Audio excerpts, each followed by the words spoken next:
I'm Andre Whitehead. Welcome to our YouTube channel as we present our interview with Jerry Falwell Jr., the president of Liberty University. President Jerry Falwell Jr. of Liberty University, thank you for joining us today and welcome to Conversations, our radio and television broadcast. It's my honor to be with you, Andre. Let's start by talking about the origin of Liberty University. It started out as Liberty Baptist College. How did all this begin? You know, it was born in Thomas Road Baptist Church. It actually met in the church buildings for the first few years, and it later expanded into local public schools that we rented that had been abandoned by the counties or the city, and Treasure Island Youth Camp, that was the dorm. The old Virginian Hotel downtown was the dorm. Old rickety buses would take students from one place to the other, and when they got to the Treasure Island Bridge, way up over the river, they had to stop, let students walk across, and then take the bus across because the bridge wouldn't hold the bus full of students. So that's how humble our beginnings were. But even in those early days, my father talked about a vision of a world-class university that would be for evangelicals what Notre Dame is for Catholics, what Brigham Young is for Mormons, NCAA Division I athletics, world-class academic excellence, all those things. Everybody thought he was crazy. And you know, we struggled through lots of tough years. We finally built a campus up here on the mountain in the late 70s, early 80s, but we financed it with short-term loans, and by the 90s, those loans started coming due, and so after 1988, I was general counsel here, so my job was to manage all the debt and to keep the creditors at bay, keep the wolves off the doorstep, and that's what I did. And we spent a lot of weekends looking for money to pay the paychecks, cover the paychecks that had been sent out Friday, and then all of a sudden, you know, the distance learning program, adult education, we started in 1985. It took about 20 years to perfect. It just kind of limped along for 20 years. But by 2005, it was mature, it had high quality academics, and that's when everybody started getting high-speed internet in their homes. So we were perfectly poised to serve a huge adult population that no other nonprofit was ready to serve. And so that launched us, right after my father's death, that launched the school into the stratosphere. We were able to rebuild a campus. The online program would not have done well if it had not been for a resident program with tradition, a Christian university that was credible. And so the two fed off each other, and it's been nothing short of miraculous what's happened in the last 10 years. As a young boy, did you believe your father's dream, mission for this place? Did you believe it could really happen? I believed it. No, I was with it. I got a picture in the stadium of he and I on the sidelines at one of the first ball games over at City Stadium. And I remember thinking then, you know, I'd seen his ministry grow from 1956 to 71, like by leaps and bounds. It was incredible what happened with his television ministry, with the church in such a short time, from starting from nothing. And so I was young, I was born in '62, but that's what convinced me that there was something, that God had his hand on this place and that there was something big going to happen. And even though we went through almost 40 years of wilderness, I always believed that there was something special going to happen, and it did. You know, the school has grown so much. It doesn't look anything like the time when, you know, you and I walked the campus as students. Did you ever feel pressure to fulfill your father's dream of developing this university?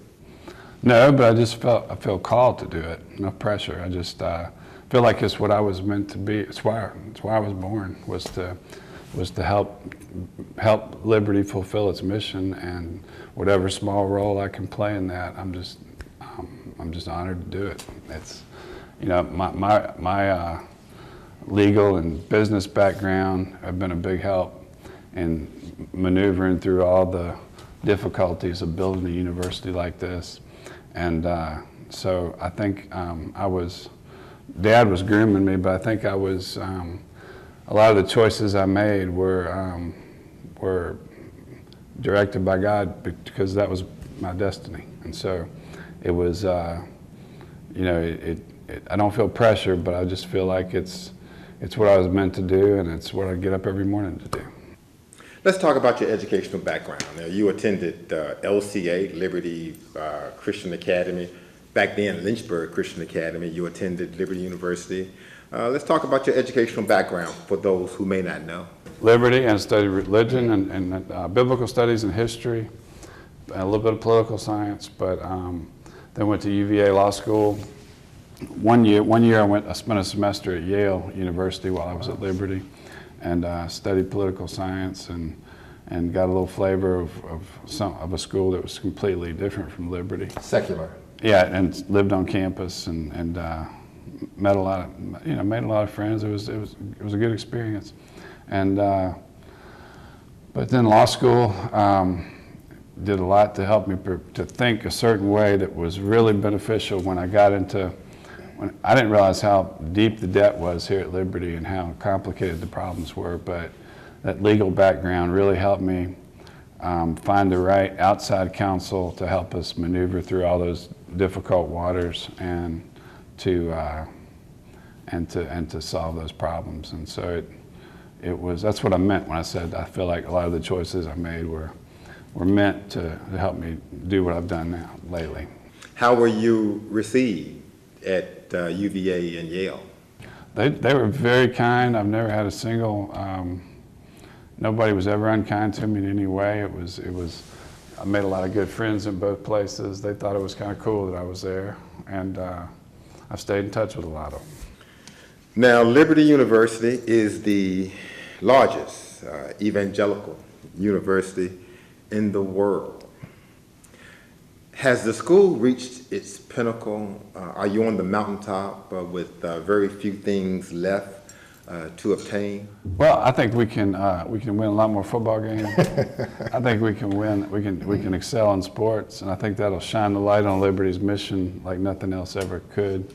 I think we can continue to improve our academics and to build new programs that lead to jobs in the real world. And our focus is going to be, you're right, we're not going to focus on quantity as much as we have in the past. As far as numbers of students, we're going to focus on quality. And our focus is going to be improving that quality of everything we do every year. And that's something we've done for a long time, but we want to continue to do that. That's our aspirations. Mr. President, let's talk about, you mentioned it, the online education component. You know, critics say that people who study online really don't get the full effect, if you will, of the college environment, the college scenes. They don't walk to college. They don't interact with other students. How would you respond to those who criticize online education? I think it's the only choice a lot of people have. There's lots of people who went to a year or two of college and couldn't afford to finish, got a job, got married, had kids, got a mortgage, and it's either online or no education at all for so many people, for so many adults. And so, and I really think that what's happening in higher education, a lot of private schools are struggling to exist. I mean, financially, there's so many like Sweetbriar that we don't know about, and that are on the edge of, they're living off their whatever money they had saved up years ago. And once it runs out, they're gone. And I think state colleges, state legislatures are cutting back all the time how much money they're giving public universities. I think there's not going to be a choice for a lot of schools but to do more online. And we're prepared for that. We know the competition's going to get a lot tougher, and we've saved up enough that even without online, we have enough in reserves now to subsidize the resident program. Every resident program has to be subsidized, and so we're very blessed to be in that position. You know, people also talk about the high cost of continuing education, college, university education. And on a sidebar, a lot of people who attend college end up working in environments and in occupations that don't have anything to do with their diploma, their degrees. Public universities, that's the way they've dealt with the state legislatures cutting off their money, is they've increased tuition and fees. And that's why I think the only choice a lot of young people, even young people, not just adults, the only choice they're going to have is some version of hybrid between online and resident programs. And I think we've kept our tuition on the resident side in the lower 25% of all private colleges. On the online side, we're about half what the big for-profits charge. And there are some that are cheaper than us, but not many. And we, for that reason, we send students out of here with a lot less debt per student than most colleges. And I think that's what I see our mission at. I mean, I think that's an important part of our mission, is to send these kids out of here without being completely encumbered with debt where they can't do anything. And and we're accomplishing that goal. That's why our student loan default rate's still below the national average. And it's part of the reason we are able to keep costs low, is because we went through all those tough years and we had to learn how to operate frugally to survive. And so we've continued to do that, except for the campus that we've built. We felt like we needed a state-of-the-art campus to continue to attract students. You know, speaking of the campus, how difficult was it to develop the campus in this way? You know, the buildings kind of coexist, co-mingle, if you will. Everything tends to mesh when you look at the overall university. That had to be a challenge. We're talking design. I spent a lot of hours in meetings with architects, and I told them that a big advantage that we had is we had built all these temporary buildings, academic buildings, one-story metal buildings, dorms, metal buildings like over on the Circle, and that the big advantage that gave us is we could tear them all down and have a clean slate. And I told them, you can tear down everything, the Schilling, all the academic buildings behind DeMoss, tear down everything except DeMoss, and you can tear down the whole Circle, so you get a clean slate and to work on, and let's just build a new campus from scratch. And I want it to have some Jeffersonian influences, but I want it to be modern, not look just like UVA. I want it to be what maybe Thomas Jefferson would have built if he had had access to modern building materials and techniques. And that's what VMDO out of Charlottesville and a couple of other architectural firms helped us do, and it's turned out to be a beautiful campus. You said you didn't want to touch the DeMoss building. Why not? Did the DeMoss building have some special, I mean, I know it's huge, but did it have some other special meaning in terms of not changing its look?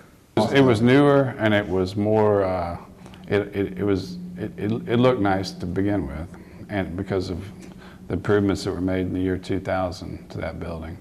And so it was no need to tear it down. It's functional, and it fits with the rest of the campus. It's not, maybe not as beautiful as some of the new buildings, but every campus has old buildings and new buildings, every private school, and you just have that variety. I don't think there's anything wrong with that. Why not give Dr. Falwell, Sr., the man who had the vision for all of this, why not give him a larger venue, a larger building? Why not name, the huge stadium after Dr. Falwell versus the Jerry Falwell Library? Well, the football stadium was already named after Art Williams, who gave us more than any other donor has ever given Liberty. He gave us about $60 million over a period of, 15, 20 years. We spent more on that library than we spent on the stadium. Wow. Or the DeMoss building, or any other building on campus. And so it seemed fitting that he was, the sports and the music and all those things were designed to attract young people to Christian higher education. But the real purpose was education. And so the library seemed to be more fitting with his vision for the ultimate vision for the school The other things are tools to use to get students to come here. But the actual reason they're here is to learn and to become prepared for life and become champions for Christ. So that's why we felt like that was the best building. President Falwell, let's talk about diversity. When we look at churches, a lot of times the congregation may be diverse, but the pastors, staff, assistant pastor, the leadership team doesn't show that type of diversity. When we look at corporate America, some of the employees are quite diverse from all different nationalities, if you will, but the people at the top, the owners, the managers, don't show that diversity. When it comes to colleges and universities, Liberty University has a diverse student base. Is the diversity amongst your leadership team, vice presidents, directors, do you have that type of diversity? We're talking diversity in Liberty University. Yeah, we're talking right now to, do you remember Mike Faulkner? I do. He's thinking about becoming our Chief Diversity Officer. We're talking to him about that right now. He's running for comptroller In New York. Of New York. But if he, and we also are talking to Kelvin Edwards, who went to school with me. Kelvin Edwards was in my dorm 22. He was a wide receiver for LU. Talented guy. Played for the Dallas Cowboys. He's thinking about coming back and working with us. We don't have as many African Americans in leadership as we should have, as we need to have right this moment. We have in the past. For some reason, we are down right now, but we're working on it, and we have some African American leaders that have been a part of the school since the beginning, like Ed Gomes, the chaplain of the football team, and of course Turner Gill, our head football coach, and there's others I can't think of right now that are just playing an important role, but we're always working to improve that ratio. Our student body is very diverse. We have our online student body, I forget the last number, but it's way over 10%. I think it's 27% minorities. And our total population is over 10% minorities and African Americans. And so we just, we don't have a, I was talking to John Rockovich the other day, Virginia College of Osteopathic Medicine. He was telling me he's got the most diverse faculty and student body of any school around, but he's got no affirmative action program. Virginia Tech, on the other hand, which he's affiliated with, has an affirmative action program. Now, I don't know if that's what they call it anymore. That's an old term, but it's not working. They don't have they haven't seen the success that he's seen. So it's not programs that make those things happen. It's you have to work to attract the best people, and if you're doing the right things, they don't mind being part of it. I haven't heard you talk a lot about your salvation experience. How did you come to know the Lord? How did you become a Christian? I was very young. I just went forward in church when I was 5 or 6 years old at Thomas Road, and got saved. But my faith really matured as a student at Liberty studying. I majored in religious biblical studies, and I focused on the red letters in the Bible, the words that Jesus said, because I kept hearing all these legalistic people focus on other parts of the Bible, and they focused on rules and you're only a good Christian if you didn't do this and you didn't do that. If you wore a certain kind of clothes. But then I read what Jesus said, and I realized that those were the kind of people that he rebuked. Those were the Pharisees. Those were the ones. Jesus taught that all of us are sinners. We're all equally bad, and we all need salvation. And when I read that, it was liberating. It changed my life. Let's talk about politics. You are a huge supporter of the president, Donald Trump. While he was campaigning for this office, you made no bones about it. You were in support of Donald Trump. We've heard reports of students saying, because of the school and you, has shown such great support of the president, they would in turn return their diplomas to the school. Some say that Donald Trump does not represent the values of Liberty University, your father, Christianity. Some even accused you of breaking the law with your support. Some saw it as an endorsement and that, you've broken laws. Donald Trump and Jerry Falwell Jr. First of all, you don't choose a president based on your faith, on your, you're not voting for a pastor in chief, you're voting for a commander in chief. And so you look for somebody who takes the right position on the issues that you believe are important for the country. Jesus said, render unto Caesar that which is Caesar's, under God that which is God's. Two different things. He never tried to tell Caesar how to live his life, how to run his country. He never said he had to be a Christian. He never said he had to, he made it very clear that he wasn't going to tell us as Christians how to vote. He left that to us. He left that to us as citizens. And I believe you could be a Democrat, a socialist Democrat, still be a good Christian, just like you could be a conservative Republican and be a good Christian. Because that Jesus was very clear. That's not what he was here about. He taught personal charity. He said turn the other cheek, but he didn't mean that when you go into battle serving Caesar on the military field that you should turn the other cheek. That's not what he meant. When you're serving Caesar, you're playing a different role. You are doing what's best for that country at that time. And that's what people don't understand. They think, well, the president needs to be just like my pastor. That's not the case. That's not the case. And so Donald Trump, on the other hand, is the first politician to come around in a long time who is substance over form. So many Republican politicians over the last 20, 30 years have been all form over substance. They're so careful with their words, and they're so, it's all about how they say it, what they say. It's not really what's in their heart. And they proved it when they got in office. They didn't vote the way that they said they believed when they were running for office. Trump, on the other hand, is doing exactly what he said he was going to do. He gets in trouble a lot because he says exactly what he thinks. And that's the way my father was, and that's the kind of person, that's the kind of president he would have supported. Just like Ronald Reagan. You know, Ronald Reagan had been married twice. He was a Hollywood actor. Jimmy Carter was a Southern Baptist pastor, Sunday school teacher. I mean, that shows that Sunday school teacher. But yet Dad supported Reagan over Carter. So people who say that don't know what they're talking about. You know, it's just that simple.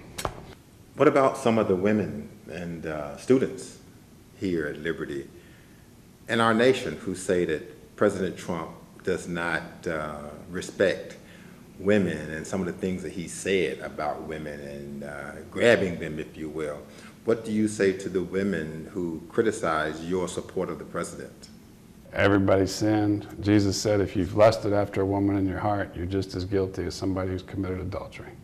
So you can't judge. Only Jesus, only God can judge people. And that's not, we're all sinners. And the point is, who's going to do the best job for the country?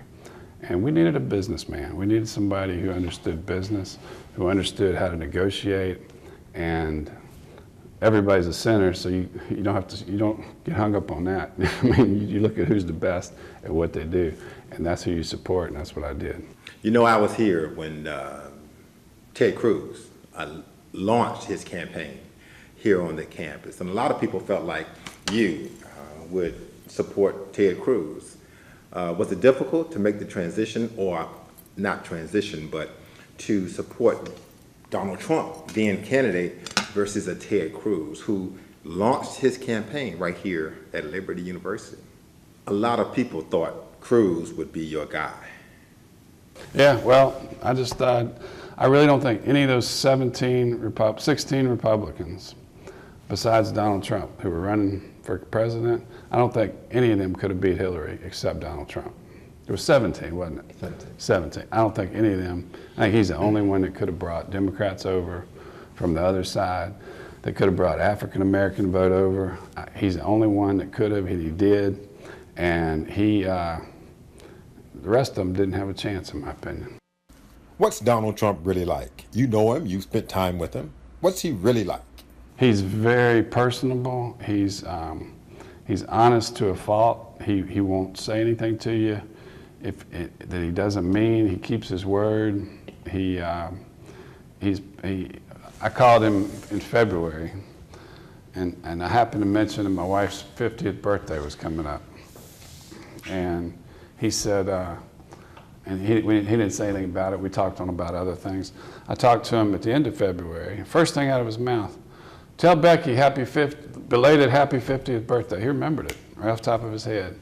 And I talked to him just the other day, and he called me after I was on Fox and Friends and just said, you are so good at that when you do an interview like that. He said, I think you do better at that than you do when you give speeches. He said that was perfect. He said, I just can't tell you how. He said, you're a warrior. He said, I can't believe you had the guts to say those things. And so we talked for about 15 minutes, and I should write down. I've talked to him so many times, I should write down, over the last 2 years, I should have written down all the things that have happened in the campaign and all, but I haven't done it. But he was just very, he just reminds me of my dad. He's very personable, and he's pragmatic. And that's important. You got to be pragmatic if you're going to be successful. As you see, I'm asking you questions that a lot of people have inquired about and asked me to present to you. Some feel as though Donald Trump gave you and the school a $2 million donation, and that's why you were in such great support of his campaign. Your response? He never gave us a penny. I never asked him for a penny. And I hate to say it, but the fact is we don't need it. I mean, why would we ask him for money? It's crazy. But that's the truth. And I think that's one of the reasons why Liberty is going to be able to stay true to its mission, is we've been able to, through using business practices, we've been able to build up enough reserves that there's no danger of donors ever telling us what to do. A lot of schools, they get a place where they need money. A donor walks up and says, I'll give you the money, but you got to give me a place on the board. And I get to have influence in what your school's mission's going to be. Liberty's blessed to be in a position where we can say, no, we're going to decide what our mission's going to be, and our board's going to decide, and you keep your money if you want to tell us what to do. But Donald Trump never offered a penny, never gave a penny, never promised a penny. I've got another question for you. As you know, Mark DeMoss, whose family supported this school, and Mark DeMoss allegedly was, really an intricate part of Liberty University. He was very upset with your support of Donald Trump, and said some very harsh things about you, saying that your father, would turn over in his grave, not believing that you would have this kind of support. I want to give you the opportunity to speak to the Mark DeMoss issue. He worked in his 20s as an office assistant to my father. He was a parking lot attendant before, also, and he left in his, I think, 1989 or 9. He was very young when he left. He was still in his 20s, and he never was chief of staff, as has been reported. Later, he was invited to join the board, but he was never chief of staff, as was reported in many, many publications, beginning the day after my dad died, curiously. But he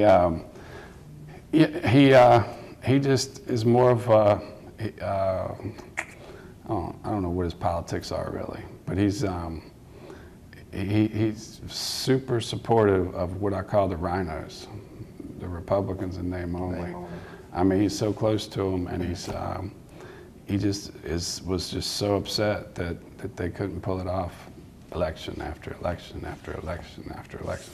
And then when I supported Trump, it was sort of the last straw, and he was invited to stay on the board, even though he didn't come to me and complain.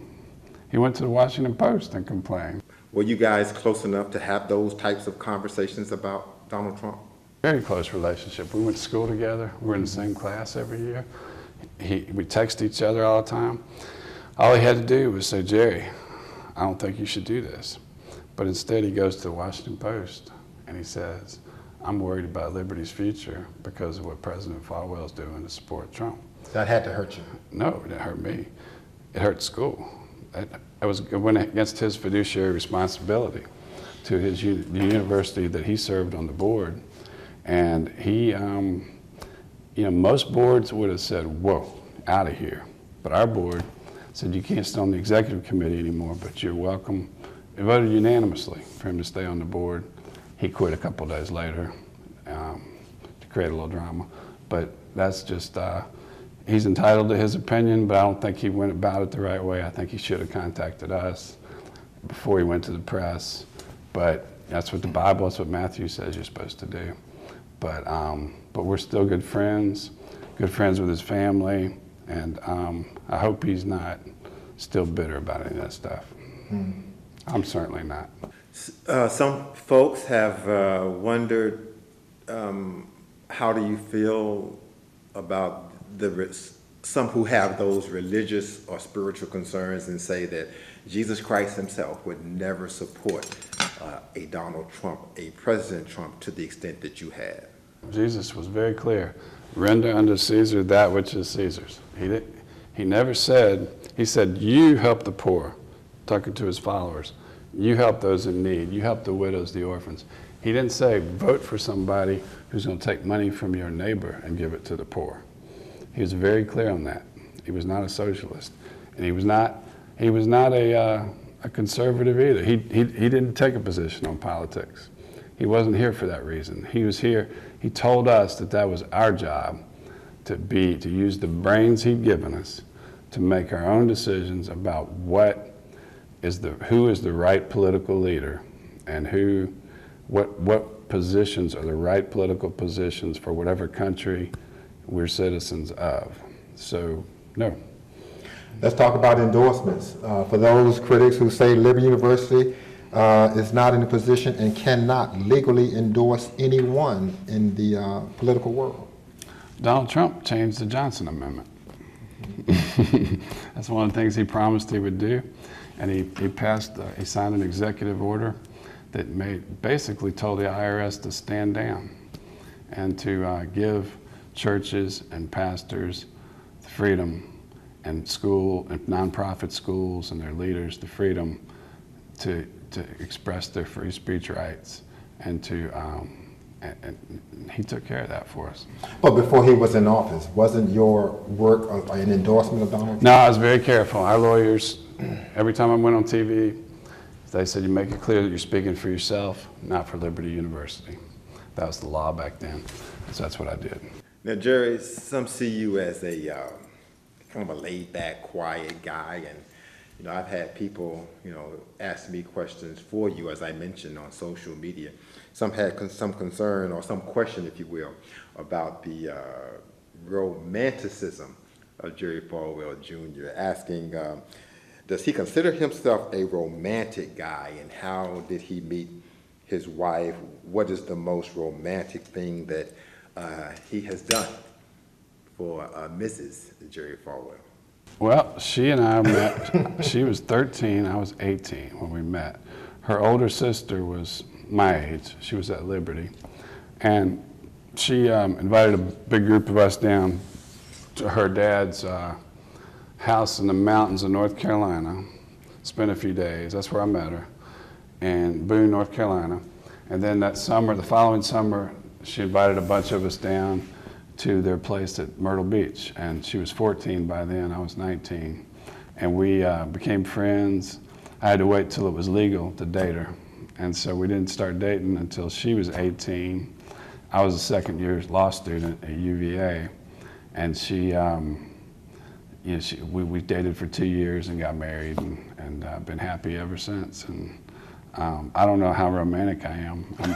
I did go to Kroger's and buy her flowers a few weeks ago when I was in trouble. But other than that...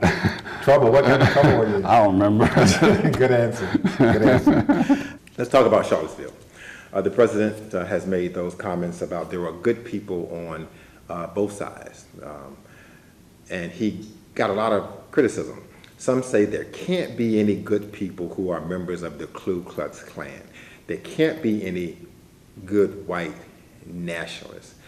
So I want to give you a chance, and you supported his comments. I want to give you a chance to respond to those critics of the president concerning Charlottesville and his statement about the quote-unquote good people on both sides. Yeah, and he is the first president we've had in 10 years who's been willing to call the evil by its name. He called out the Nazis and the white supremacists and the KKK. And he said, there may have been some good people. I wouldn't have said that if I was him, but if I was a good person and I was marching to protect those statues, if I looked around and saw who was marching with me, I would have left, you know. And that, so the definition of a good person, you know, I don't know if you're still a good person if you keep marching with people like that. So, you know, he could have, I said on ABC News, he could have been a little clearer on that point, but at least he had the guts to call out the bad guys. And it's come out now that it was organized. The whole thing was organized.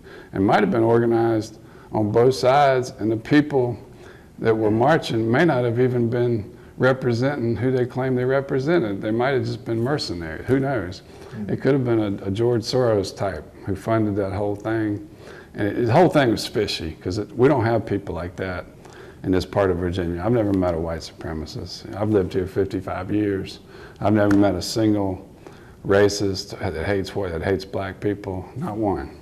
And it's something funny about a march like that in Charlottesville. I just didn't, from the time it happened, I just thought there was something funny about it.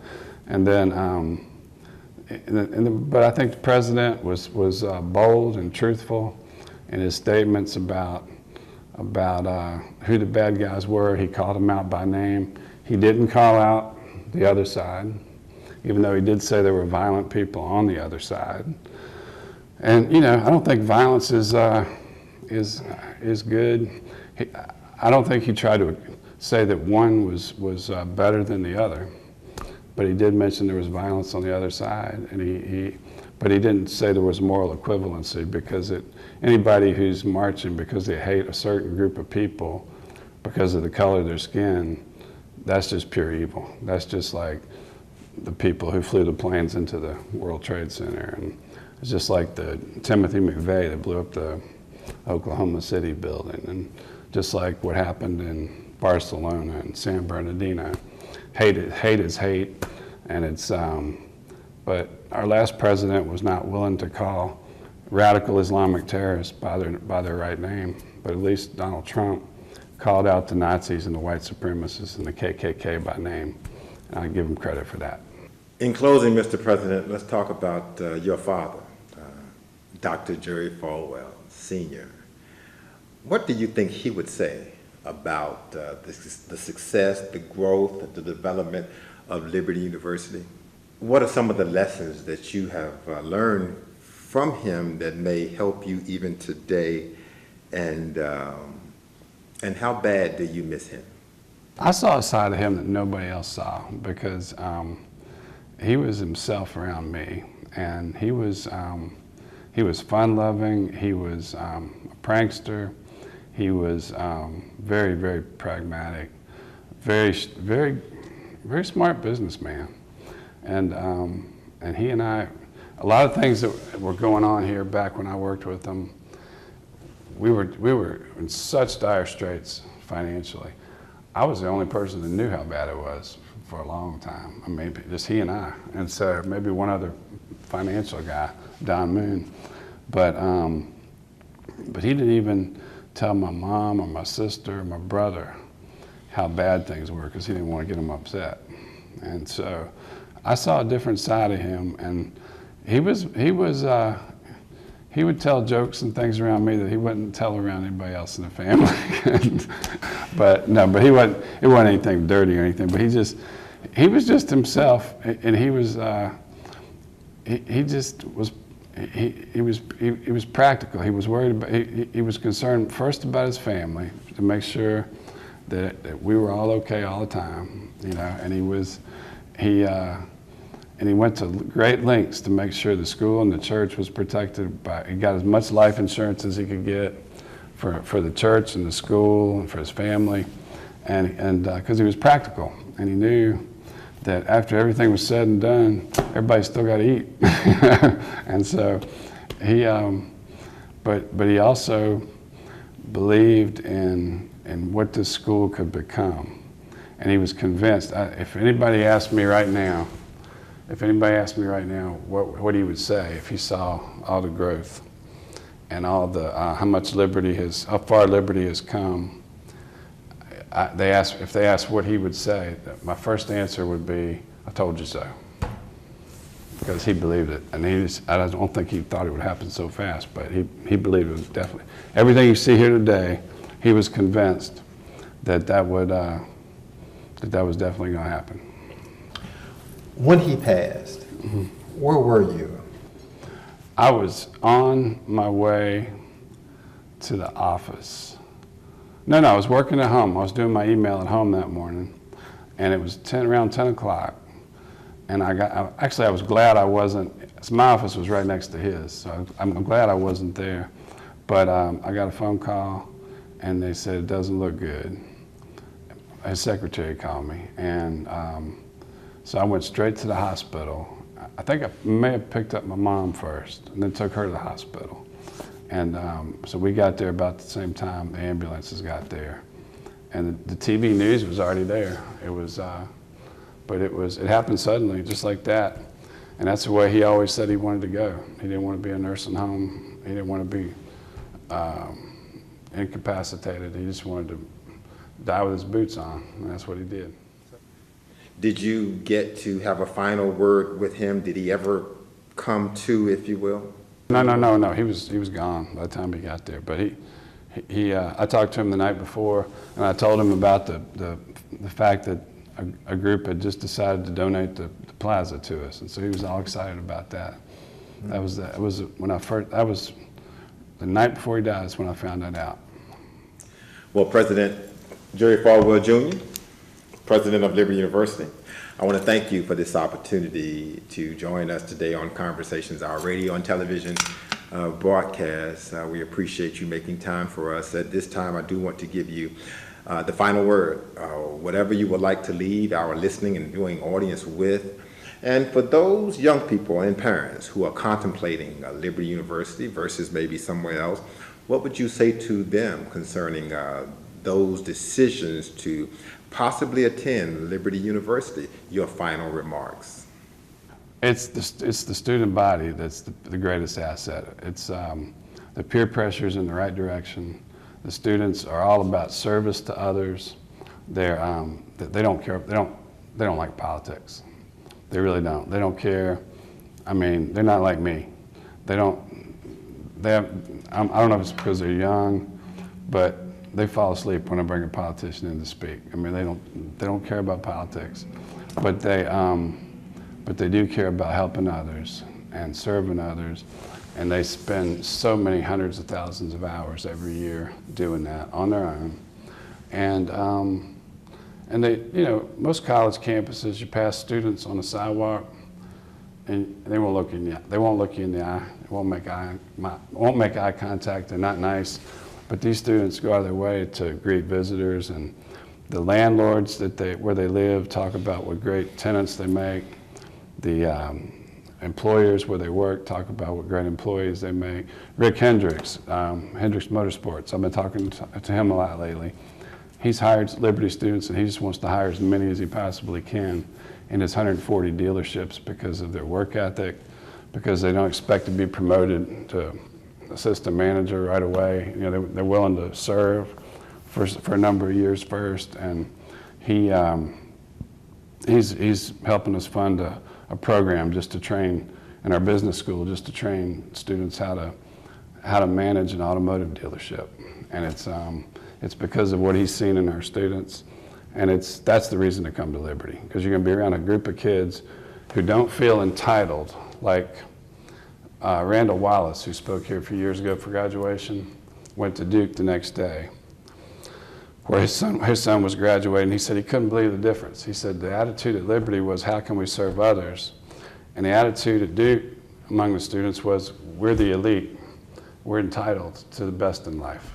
And he said, that's the difference. It's You know, you come to Liberty, you're not coming because we're the most prestigious school in the world. If you come to teach here, you're not coming because you're going to have an Ivy League school on your resume. You're coming because you're a risk taker. And risk takers are the ones who change the world. And that's why you should come to Liberty. Well, that's the broadcast for today, and I hope that you have enjoyed our interview with Jerry Falwell Jr., the president of Liberty University, here on YouTube. If you have any questions for us, simply give us a call at Whitehead Media Ventures, 434-528-9828, or shoot me a personal email, Andre Whitehead at whiteheadmediaventures.com. We'd love to tell your story and have you as our guest. By the way, tune in to our weekly radio show every Sunday from 8 to 9 a.m. Listen to all over the country through WLNI.com. That's every Sunday at 8 o'clock a.m. And thanks for joining us today. Please visit more of our YouTube interviews.